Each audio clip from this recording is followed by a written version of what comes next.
Hello, it is 10 a.m. in New York, 4 p.m. in Johannesburg, and 9 p.m. in Bangkok.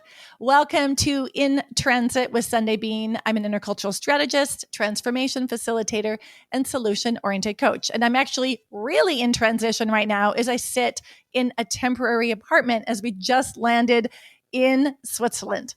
And in addition to being in transition, I am on a mission to help you adapt and succeed through any life transition. One thing I've realized throughout the years is that you never know who will walk into your life and completely change it. I just had this conversation with one of my sons this morning about the importance of relationships and mentorship.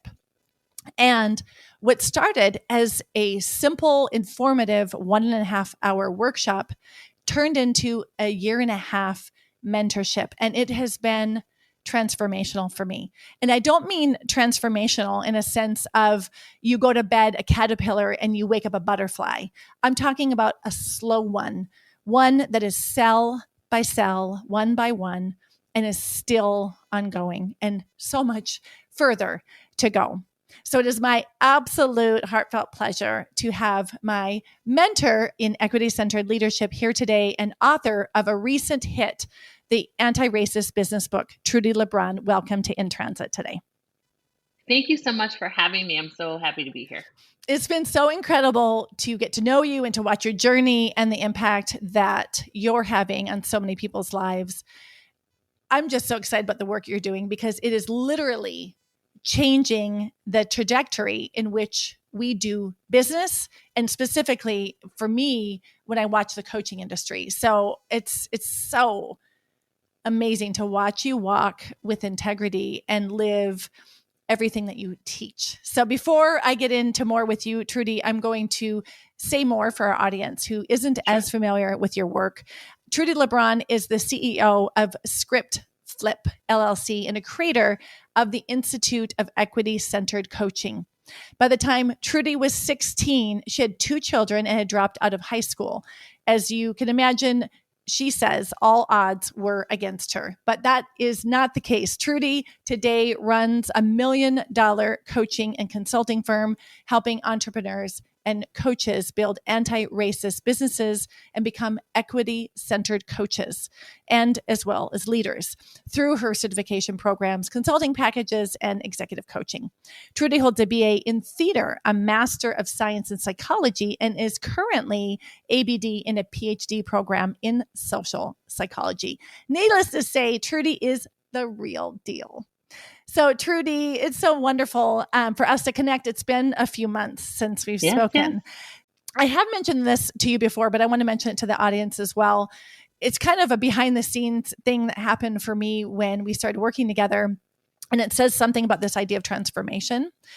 When I started working with you, it was originally around coaching, right? In terms of how to show up during this crisis. And then I did what was called AIM. It was a 6-month program where we dissected whiteness. We looked at liberatory leadership. We looked at, how to show up more equity-centered in our work. And then you and I ended up working one-to-one. Yeah. But I don't know if I shared this with you, but when we were doing AIM, I was in a very old mode of show up to class, ready to learn, I wanted to study. I wanted to learn the material. It's we're not going fast enough. How, what can I memorize? Let me get the good grade. I just noticed that impatience, not strongly, but I noticed something quiet inside of me. And then, that's something that you did talk about in our work together. And what dropped for me during that first phase was the importance of this work being embodied. Yeah. Right. It's not in your head. It's in your cells. It's in your heart. It's in your body. And that was a totally different kind of learning. I think I was finally ready for that. And that has transformed also how I show up for my own clients, giving myself permission and helping them create space for that more embodied, slower, less cognitive learning. So I just wanted to share that with you. That's where that transformation began with me. But your work is about transformation. I'm going to read an excerpt from your book. You said the solution is that we become anti-racist leaders, entrepreneurs, executives, coaches, service providers, workers, and creators.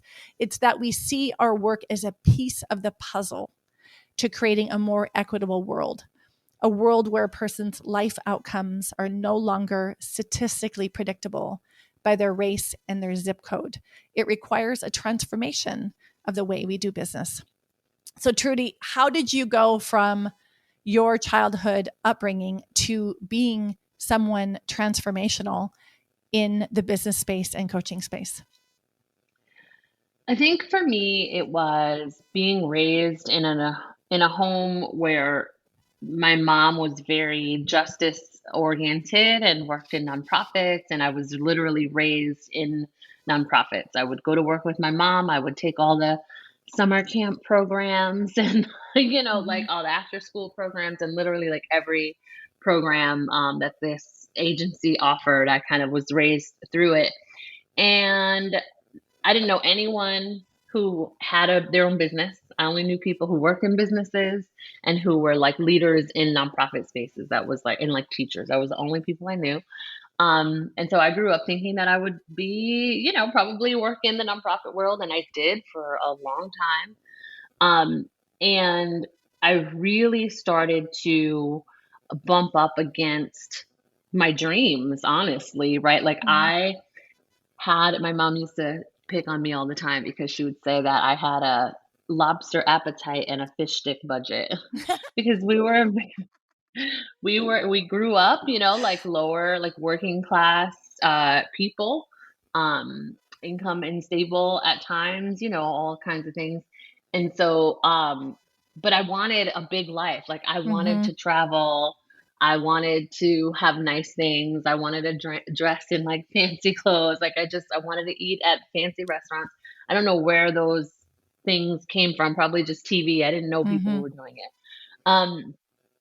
And then the reality of, working in nonprofits, working for very little, and Mm-hmm. realizing that, I had invested all this time in this education, which was the thing that I was betting on was going to Mm-hmm. pull me out of poverty, right? I had these two kids, like, that was, if you grew up in the 80s, you were sold the tale that, Mm-hmm. you just graduate from high school, go to college, and everything's going to be okay. Right. And I just was like, oh, that's not true. Like, it's not. And so I had to start to learn to make money on the side to Mm-hmm. supplement my income.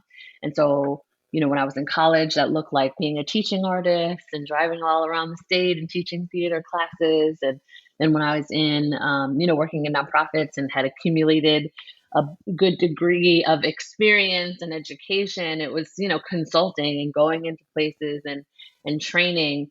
Um, and I started to realize how much money people were actually making who were Mm-hmm. successful in consulting and training. Mm-hmm. And so I started listening to podcasts and, Mm-hmm. thinking about lifestyle design. And this is like mid 2000s where people are like blogging a lot Mm-hmm. and podcasting is like becoming popular. Um, and being exposed to a whole world of entrepreneurship, of online business, of personal development, all these things, and realizing a couple of two really important things. One, that the world of online business and personal development was really incredibly innovative and aligned in terms of the things that I wanted for my life, but really missing some critical components around justice and equity, things that I had been doing for years at that point. Um, no diversity, very little people of color as leaders in the space. Um, and that was an issue for Mm-hmm. me. And then kind of on the other side of that, the second thing that I noticed was that all of these wonderful principles around online business and personal development were not like I wasn't seeing them in the nonprofit world. So really good business strategy around like innovation and being lean and all of these things were like just not the nonprofit world was very much like this is how we've always done it and this is just Mm-hmm. how it's going to be. Mm-hmm. And wanting to be a bridge, wanting to kind Mm-hmm. of help people because at this point I was starting to see some success with my consulting practice and I wanted to help some of my friends, locally, people that I had Mhm. been working with for years, who were people with, master's degrees and all these like experience, like all this kind of professional experience and curriculum designers, and wanting to help them be able to start their own businesses, but knowing that they were not going to go out and do that because they thought that making money was bad. Mhm. They thought that business was so complicated and hard, and I was seeing that that just wasn't the case. And so I just wanted to take some of the best of what I was learning from this kind of startup entrepreneurship world that I was Mhm. being exposed to, and bring it into the social justice field and vice versa. I wanted to take some of the principles around social impact and equity and inclusion and injustice, and I wanted to bring it into the business space because I just saw so much opportunity for that exchange of Yep. ideas. Yep. And that's kind of where, yeah, that's kind of where it really started, is just kind of wanting to do that. And then the more I leaned in to entrepreneurship, to online business, to coaching, to personal development, it was consistently reinforced that the issues with diversity, equity, and inclusion were um, they were so prevalent, Right. that and that I also had this really unique intersection of experiences that positioned me really well to Mhm. be one of the leaders, driving that conversation. Mhm. And I just kind of went all in.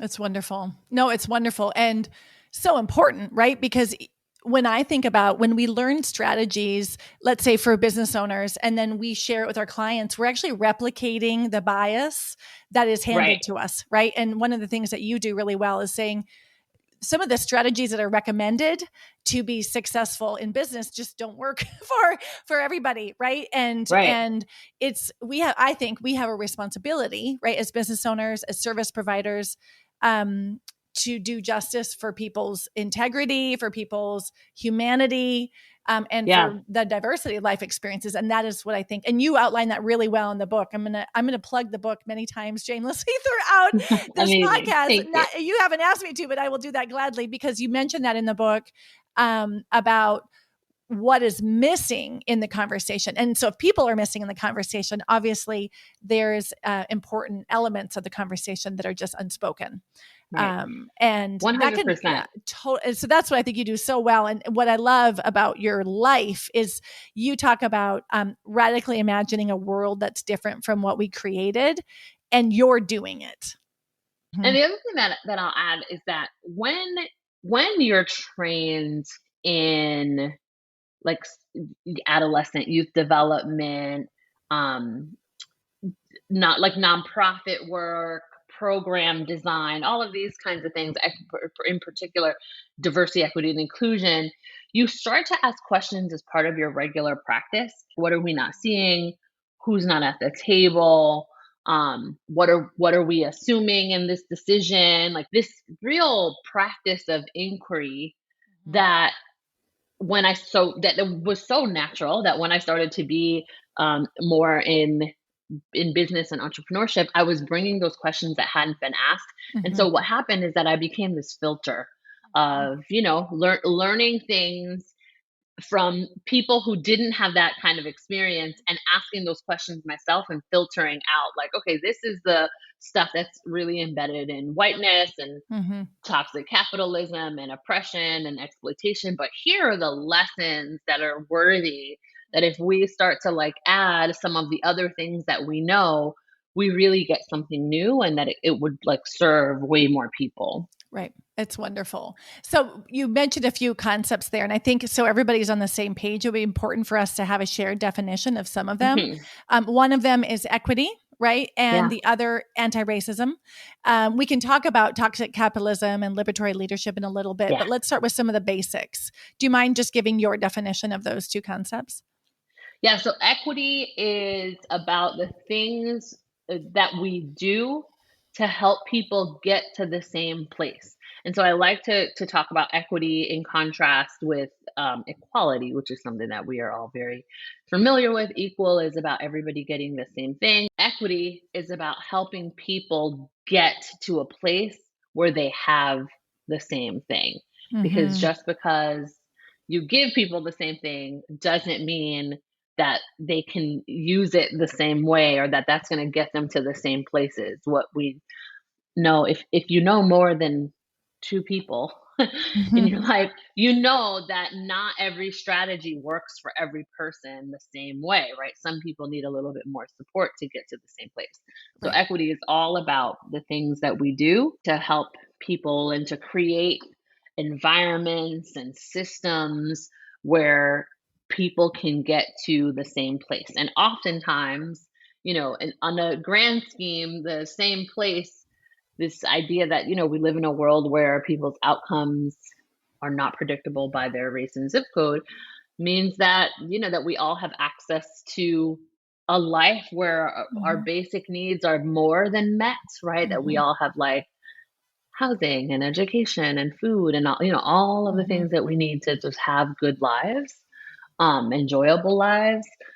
Um, yeah, so that's what equity is all about. And then so anti-racism is the things that we do, the practice that we have, the ideas that we perpetuate that help to dismantle racism, right? Anything that creates the circumstances where people of color are disadvantaged, and there's so many applications of that. Just about everything is influenced by white supremacy and racism. But so anti-racism is about the antidote Yep. to racist belief and action and philosophy and ideas. Right. So it's not just not being racist. It's not Mhm. participating in racist systems. It's actually dismantling racist systems. And I think Exactly. just so everybody's on the same page, one thing that I've noticed is not everybody has the same idea what white supremacy means. So white supremacy, when some people hear it, they think of white hoods and Ku Klux Klan, but it's Right. way, way beyond that. Can you give us a quick definition of that? Yeah, I think thinking of the white hoods and Ku Klux Klan, that's a manifestation of white supremacy, right? Like those are behaviors and practices that people take on because of white supremacy. White supremacy on its own is the idea that white people are just inherently better, smarter, stronger, more worthy of protection, more worthy of ideas, and that everything that comes from white folks is better, right? Right. Is the norm, and so Mhm. everything else becomes judged in contrast to a culture of whiteness. And so that is, you know what I love about that description is that if we allow it to, now white supremacy is a huge issue, right? And if we can think about it in this way that I just described, it actually takes out, I think, some of the anxiety around Mhm. it. Like, I think it, Mhm. it can just be this very practical thing. It's like, oh, all it means is that we are advantaging or placing in a hierarchy, placing white people and white culture and white ideas ahead of everybody else. That's what it means. And then all of the other thing, all of the violence that comes from it really just comes from this idea that Mhm. white folks are better. And there's been so much across our history to reinforce that, and to I mean, we've had whole sciences at one point that were Mhm. created to try to convince people that white people, based on their skulls or whatever, Mhm. were smarter people, and just lies, right? Lies. Right. Right. um but that have so much um ramifications, like, in our Mhm. history. So that's what Absolutely. white supremacy is. Mhm. And I mean, I want to just add in terms of oftentimes completely unconscious, right? Like that's the Oh frightening yeah. part about it. Not that you think it, and you don't think it; it's somehow embedded subconsciously. And as an interculturalist, I remember going through that process of like, oh, being on time is a cultural construct. Like punctuality, we just decided that you know 5 minutes was the polite range. Other Right. cultures decided 15 minutes or 4 hours was the polite range, right? And we see that we can accept that globally when we travel. Oh, that's the Yeah. way they do it here, the way they do it there, right? But when it comes to Yeah. something where it feels part of our identity, it can feel really threatening, but the same ideas apply. Some people got together and agreed that this is the right way, That's it. right? Yeah. And the other thing is that, like, even when this is a great example, even when folks, because you don't have to be a white person to buy into white supremacist ideas, right? Like, you can have anyone can. But the idea that when we go, let's say you adopt that punctuality as like the standard, right? If you go somewhere else and you say, "Oh, that's just how they do it here," and you accept that, you still are kind of putting this, we do it the right way, and Yes. here it's like it's different, but it's not. But our way is actually the right way. It's usually not like, "Oh, we're different." We change, like, I am the one that's different. Or Right. maybe there is no right way. Maybe they're all just different ways. And what we should be doing is being in relationship with people when we schedule meetings to talk about, like, what's the buffer here? Like, Yep. is it time sensitive? Is it, like, being in more close relationships so that you don't bump into some of the issues that people face when they're holding someone else to a standard that is really just, a personal preference. Right. And what do you agree on, right? As an Right. intercultural community. Yeah, exactly. Yeah. Oh, we could talk about that the entire time. There's a lot of layers there. I want to go a little bit more into your book and how you talk about anti-racist business specifically. Well, one thing I want to just mention is you talked about when we have processes that are, let's say, anti-racist or equitable, when we do something that sort of creates fair play. Like the image that you and I talked about in a class was looking at a baseball field and how high is the fence and what do you get to stand on to see. The tall person doesn't need anything to stand on, but the shorter person does. When we make accommodations that are equitable, actually everybody benefits. Yeah. Everybody benefits. So, and the way that I talk about this in the book is I'd like to kind of give this metaphor of an elevator, right? Most people have been in an elevator. Elevators are required in most places, in buildings that are over, 2 stories high, commercial buildings especially, so that people who cannot go up and down the stairs can get access to the upper floors, right? But everybody takes the elevator, right? It's not only for people who cannot go up and down the stairs. Everyone takes the elevator, and in fact, having the elevator in the building so that everyone can use it if they want to use it or need to use it improves the experience of the building. And that is the case, I think, across the board. When you start to think about building a company, a business, an institution, whatever size, even a nonprofit, really anything that gathers people. When you start thinking about how people will engage in the space and what you're going to need to provide so that they have equitable access, that they can fully participate, it makes the experience better for everyone because everyone now can be contributing at a capacity that they wouldn't be able to contribute if you had these like inequities. And I think that that's, when we look at any of the data around companies that are diverse, that have better outcomes and, better problem solving, like there's all this research around the benefits of it. What is true is that you only get those kinds of benefits when the environment isn't just diverse, but that is equitable, right? Yes. Like it's not just that people showed up, it's that people are contributing. Right. And so if you don't have an environment, or if you only have an environment where people get to show up but they can't contribute, you don't get any of the benefits of, kind of having that diverse, equitable space. Absolutely. And that's very connected to the point that you make about business is personal. And, 100%. and we're taught that it's not, right? And I can't tell you how many conversations I've been in with people who say, well, it's business, it's not personal. And you break that down. You look at that myth and debunk it. Can you share just briefly about what you mean when you say business is personal? Just business is not personal is probably the biggest lie that is told in one of the biggest, most frequent lies that is told in business. Because we look around all over the place and we see that that is just not true. There is evidence that that is not true everywhere, right? So, for example, we do things in our companies.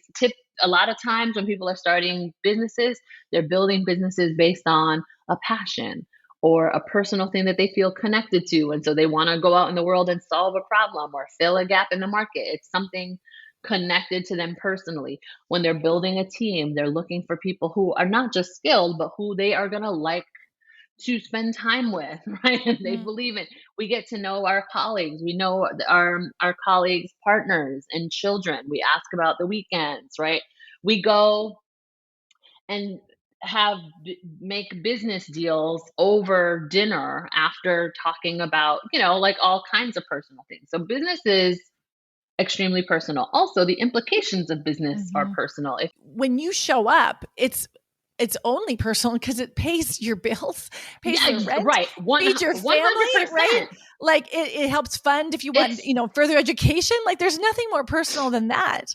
There's nothing more personal than that. And when we hire employees, especially if we're paying people like, full-time salaries and benefits and vacation time, our decisions are very personal for the team, right? So and the environment that we provide for them are extremely personal. If you've ever worked at a toxic work environment and you go home, you know that is having a personal effect on like the rest of your day and how you're able to show up for the rest of your life if you're in a toxic work environment. Alternatively, if you work in a place that's very liberatory and open and flexible and connected, it impacts how you're able to be, in the rest of your life. Business is only not personal. I have consistently seen this. It is only not personal when someone who holds power is making a decision that negatively impacts someone who doesn't have power. Right. Or someone is being advised to do something, and I hear in the context of coaching, like, oh, you have to make that decision. Don't worry about it. It's not personal. It's just business. It's said as, I think the intent behind it is to ease the tension for the person who has to make that decision, because they know that the decision that they're about to make is going to have a personal effect. It is exactly personal. Right. And I think, I don't think that we have to abandon the personal relationship of business to make hard decisions. If you have a business or if you're a leader in business, hard decisions is part of what we do. But because we have perpetuated this myth that business is not personal, I think it gives people permission and a little bit more of a ruthlessness around choices that they have to make.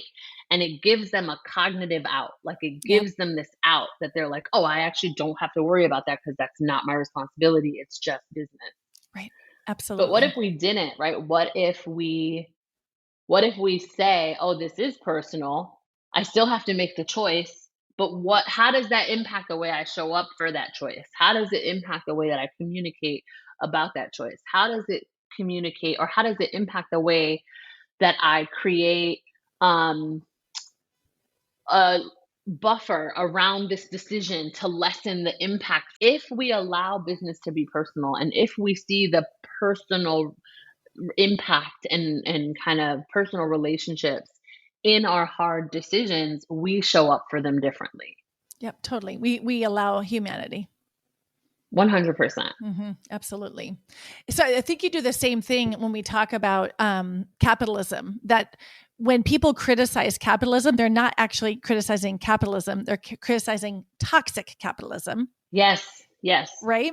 And because capitalism, like you said, how about just commerce, right? Like, how about we just buy stuff and trade stuff and give money and value, right? So Right. because I think when people hear the word, when they talk about capitalism, there's fear there. Like, wait a minute. So, if your family, my father helped get me through college thanks to trading services, you know what I mean? Like, so people Yeah. take capitalism so personally. So can you tell the difference between when you say, when people talk about capitalism, when they're attacking actually toxic capitalism, and what you mean by just commerce?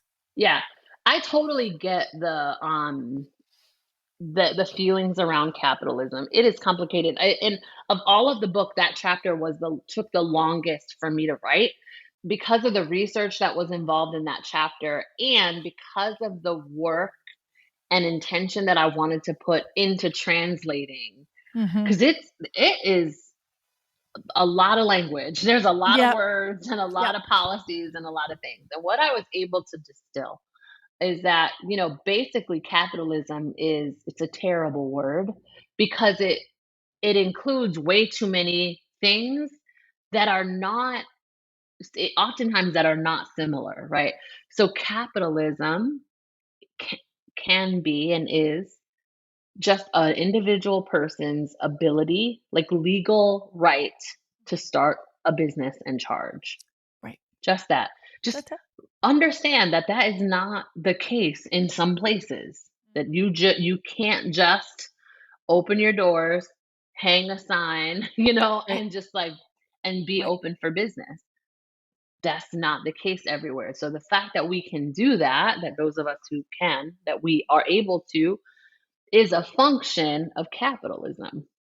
Wonderful things, wonderful Yep. opportunities. Now, the problem is that people's ability to consolidate wealth and exploit other people and um not pay their fair share, right? Like not contribute to society in ways that other people are.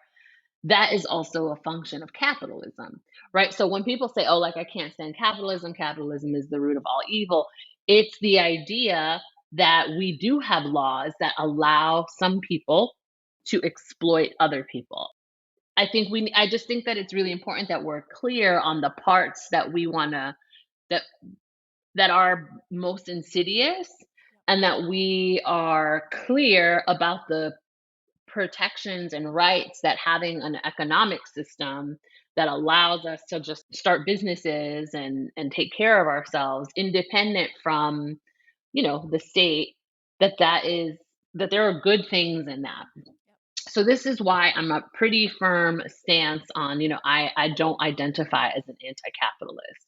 The problem with anti-capitalism, as I see it, is that it doesn't solve for some of the social problems that I personally am most concerned about. So, for example, just if we, threw capitalism away and went to another economic system, we still would have racism. We would still have white supremacy. We would still see disparities. Like, I certainly don't trust and have no reason to trust that if we changed our economic system to one that is more socialist in nature, that we still wouldn't have people exploiting their power. I have no reason to. It is actually likely that we will continue to see that. So I've seen that in Europe. I've seen very socialistic exactly. societies economically have great examples of obvious racism, right? So you're right that Yeah, it's not the economic system that would automatically change, another operating system. And so you right. say just commerce, just commerce. It's just an exchange of services for value. In this idea of just commerce is both this like practical like exchange of goods and services, right? That is important, but also this bigger. I imagine it, and this is something that I say in the book, that there's an element of this, and this is very inspired by the work of Adrienne Marie Brown, who says that people who are engaged in liberation work, that there's an element of science fiction to it because we're imagining what these things could be, right? We're taking from what we know and best practices, and we're like advancing work forward. We need a quantum leap, but all we have in terms of our tools is to is to make progress like one step at a time. And so what I'm kind of future casting is this idea of just commerce potentially as an economic system that centers justice, right? That centers justice and creates an opportunity for people to have businesses, to make money, to live, to do all the things that we need to do with an economy, but are measuring the success of that economy by a whole holistic set of indicators that would include, sure, how much money is moving around the economy, but also, what are the racial disparities embedded in that? Our education system look like? What does our criminal justice system look like? Like, how is that impacting our economy? So having a way bigger perspective on like evaluating the health and wellness of a nation, where where we're looking at far more than just like the stock market, Right. and just. And I think when I look at that and I look at what I've learned with our work together, and then when I see what you mentioned in the book, that it's, as a solopreneur or individual business owner, it's more like, what are some of the practices that I've just accepted that are actually toxic? Let's just say like an NDA, or like a silencing agreement of, you can't work for this person afterwards, or you can't do this, or you can't say this. That is more on the spectrum of toxic and less on the spectrum of the human side, right? Totally. And I've been in situations where people that have worked for me were unable, like we couldn't work together for a period of time because they said they couldn't work for this person and that person. And like it restricts someone's employment opportunities, right? 100%. And some of these are like so oppressive. I've seen cases where people were asked to sign non-competes, pretty broad non-competes for a number of years. Yeah. And in some cases, it's tied to like a severance package. Like if you take this severance package and for 2 years you can't work, in this field, and that if you can't work in the field that you've invested your education in, like what are you to do, right? Right. It's nonsense. It is rooted in I think that those kinds of things are rooted in some of the worst parts of us. Right. And that is where, until you question that, you just accept it. You're like, yeah, it feels icky, but that's what everybody else does. Don't ever work for my competitor. Right? Like, don't work in the field, which is hard. Yeah. So I think that's important. And I want to just make sure, because I know our time is kind of getting a little bit tight here. Yes. I wanted to make sure that we talk about your bigger vision just briefly. You talk about liberatory leadership, and that kind of encompasses what all of this is about, whether it's a business or you're a service provider or an NGO. How do you define liberatory leadership?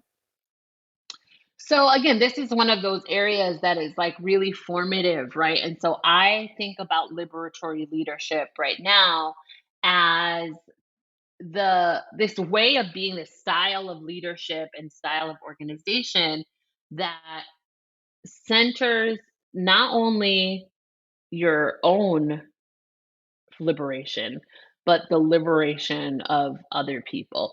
And so what you seek out, and so people who are, for me personally, and people who are kind of engaged in this work very intentionally, the questions we're asking is like, how do I make decisions about my business, about the way I work in my business, the way my team works in the business, that maximize opportunities for people to maintain their agency and their self-determination, right? And that still allow the company to function at this high level and to fulfill on our obligations, right? But that the environment doesn't have to resort to toxic, oppressive practices, workplace practices, in an effort to quote unquote control like the team, right? And so one of the things that I think about is, how do we manage outcomes instead of managing people?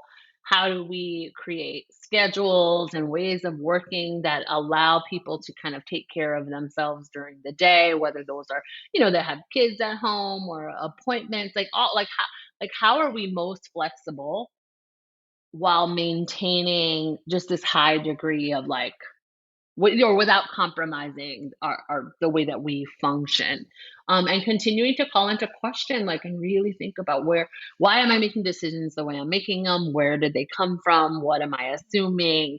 Just continuing to bring that inquiry into the way that we not just lead our businesses, but also lead our life.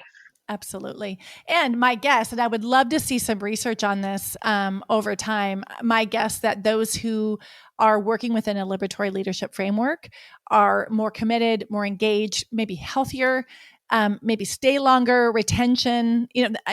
My guess is that when you allow someone's full humanity, that they show up more at work. It's that simple. I would make that guess as well. I think what is hard about it is that this is a slow process, right? Yes. And so again, work, because of a culture of whiteness that really prioritizes and privileges and kind of holds up as the standard this hustle culture, the fastest person to win the race, whoever can make the most money the quickest, right? Leverage everything, scale everything, be efficient. That there are parts of all of those things that can really interrupt equity and really rest on practices that do lean into that exploitation, oppression, power and control ways of leading. And they're so normalized. So liberatory leadership is about being in the practice of again, undoing all those things and finding more ways to work and lead and motivate others and create business systems that allow for that kind of maximum agency and flexibility. Yeah. I hope that we look back on this in 30 years and go, I can't believe that we used to be there, right? I hope that it's just a no-brainer, and 30 years, when I look at history, 30 years is nothing, right? But I'm hoping that we see a shift. And I think because I've lived in a European context for a long time, I know it is possible to live with so much more balance, right? I have seen that, there's always these jokes about the out of office notices from someone in Europe is I'm camping until September, see you later. And in the US, it's like I'm having kidney surgery, but you can reach me on my phone. So I know there's different ways of doing it, but we just all have to have systems in which we're given permission to do that. And for the leaders, I just want to say that the part of this that really requires good intentional leadership is that this way of being has to be architected, right? So for example, I was with a client recently who was talking about vacation time in their team and how someone on their team never takes vacation time. And I was like, well, what's your responsibility in that? Right? As the leader of the company, you can passively say, okay, everyone, just don't, we want to support work-life balance and make sure you put in your vacation time, really passively. Or you can sit down with your team and say, I don't have vacation time requests, it's mid-year, from you and you, I need those today. Let's sit down and look at our calendars and figure out when this is going to happen. Yeah. Right. And really leading that and creating the space for it and supporting people's decisions. It's not enough to say oh yeah, I want people to use their vacation time. You actually have to go in and support people in executing it. It's so much more. There's so much more nurturing, I think, because you are nurturing a culture. You are creating. It is a culture, and we all have to shed what we bring with us as expectations from a place of fear, from a place of experience, from a place of our own cultural norms, right? And I think that's one thing that, as a leader in my own company, I had to learn. I have to invest there to nurture that culture in my community. I can't just recruit well. I have to then nurture that culture once we're there. I want to Totally. make sure we have a couple minutes to just focus on you for a second. One of the things that I always do with guests is ask about their own places of being in transit. And I talk about ATT, which is ambitious transformation in transit. I'd love to hear from you. Where are you in transit right now in your life, in your work, or wherever you feel like sharing? Yeah, so I just announced a year-long transformation project actually. And so what has become clear in the last couple months is that I really need to move into a space where I have the time to invest in like creative projects and more idea generation, more writing, instead of being so embedded in the day to day of the company. We're just kind of at that point. And because I've seen people go through this kind of transition where, the demands on their time are increasing, their company is growing. And what sometimes happens, I've seen this a number of times, is that they get the entrepreneur, the leader of the company gets too busy, and all of a sudden it seems like they've disappeared from their company and they're not like seeing clients anymore and they've hired a bunch of staff, and so and that can often leave people feel like the rug was pulled from under them, like that they, maybe they bought something thinking one person was going to deliver it and they didn't, or like the person is so day to day in the operations of the company that if they're gone, now things are falling through the cracks, and they just didn't realize like how much of an impact that would have. So I know that that's kind of what is happening, and so instead of just seeing what happens and writing it out, I'm being really intentional. And so I've told people, I've written to our email community, I'll be talking about it this a lot this year, is that I'm going on a 1 year transition plan so that by the fall of next year, actually September 11th of next year, which is the 10-year anniversary of the company, that I am going to remove myself from the day-to-day operations and like teaching in our certification program, right? So right now I deliver a lot of the teaching in our coach track. I see a lot of clients during the week still. I'm very involved in our consulting clients.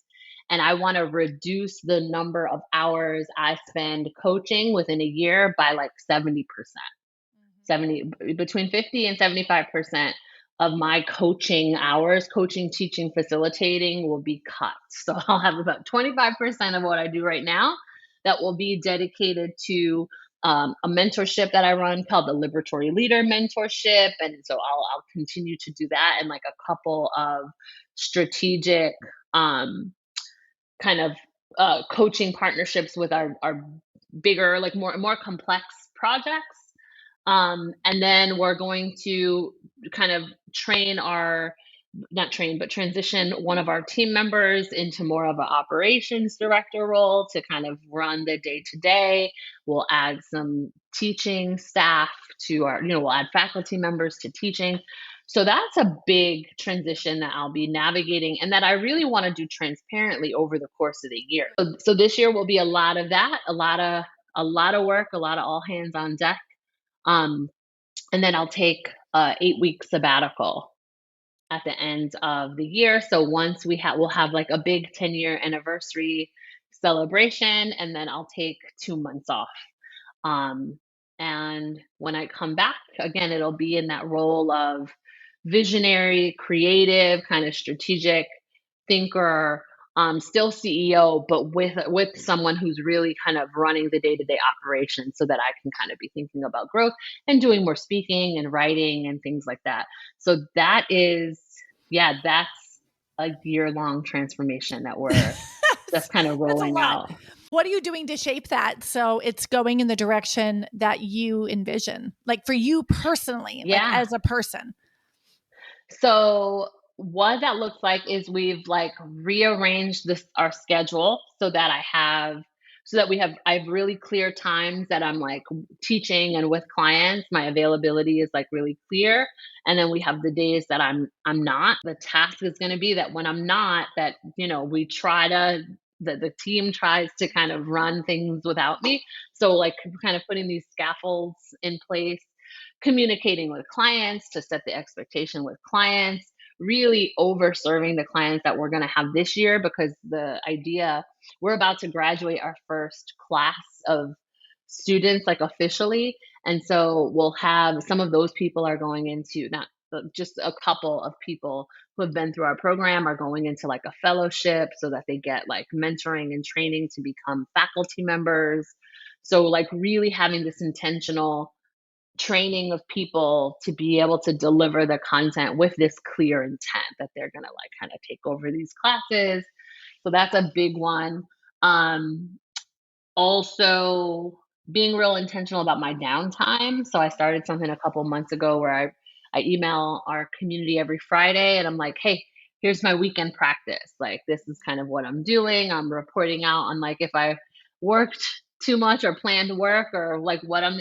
And what's great about those is that people have started to write us back and kind of share what they're doing on the weekends, and just having, again, being really intentional about how we're spending time, because there was a couple months ago where I was like, oh, I've worked every weekend for the last like that's hard. 2 months. And like, Right. I just wasn't being intentional about it. Right. So yeah, just increasing the intentionality around capacity and space, you know, planning to do more train the trainer type activities this year, and really getting clear with the team on like what are the things like where they have ownership and power, what I don't need to be involved in, really training people to think, to understand how I make decisions so that they don't have to ask me Right. to make them, so that they just kind of have more of a roadmap for how to decide and how to kind of, make decisions, not the way that I would make them, but the way that in a way that is aligned with our company values and like with what the company requires them to do. It's massive. So the one question I was going to ask is what's considered ambitious for you right now? And for me, that whole story feels very ambitious. It's ambitious. Yeah. It's very ambitious. It's a little scary too, because it's ambitious technically, right? It's a big lift. And then like emotionally, there's this part of it that's ambitious that is going to require me to really um, trust trust the system that we build to continue to work without me, right? And I think in coaching, in this, this world that we live in, that we work in, it's so easy to build something that just becomes all about like the personal Yeah. brands of the Yeah. person. Yeah. The intention was always that that this company would be something that was team led. And although there are things happening in my life that are definitely more that kind of live in like the personal brand thing, essentially what we're talking about over this year is separating my personal brand from like the company brand. There's some ambitiousness around just like the emotional part of that. Like, Totally. I'm gonna have to let some things go. Trudy, you're like the head chef of a high quality slow food restaurant, Oh, I right? You're love that. so intentional in the selection of your ingredients, what you be serving people, their experience, the quality that comes out of your kitchen, so to speak. I mean, that's what you get. And I think you have such a unique combination of the equity lens and the business lens and the coaching lens that I see why you do consulting in other fields as well, because that adds so much value. Long-term sustainable impact. And this is something Yeah. I didn't say to you. When I started reading this book, I actually teared up. And it shocked. I was like surprised, like, why am I tearing up? I've read this material, but I think what it was is I realized that our work together changed the trajectory of how I show up with the people that I lead inside my team, with my clients, and how I want to engage also with other businesses. And it is one of those changes that, like I said, it's not a caterpillar to butterfly overnight. It's one of these small cellular things. But I know Yeah. it's in 5 years and 10 years, it is, the trajectory has been shifted for me. So I just want to thank you for that as well. It's Well, really thank amazing work you. that you're doing. Thank you. I know that our time is coming to a close. I'll make sure that people can find your book and your podcast and your website and your coaching resources in the show notes. But please go ahead and tell people the best way that they can learn more about you and your work. The best way is to come and hang out with me on Instagram. So come follow me on Instagram, send me a DM. I check my DMs and respond to them. Like, definitely the best place to come and just start to get familiar with the community. That's wonderful. So thank you, Trudi, for today. It's meant the world to me to have you here. And thank you to those who are, thank you for those who are listening.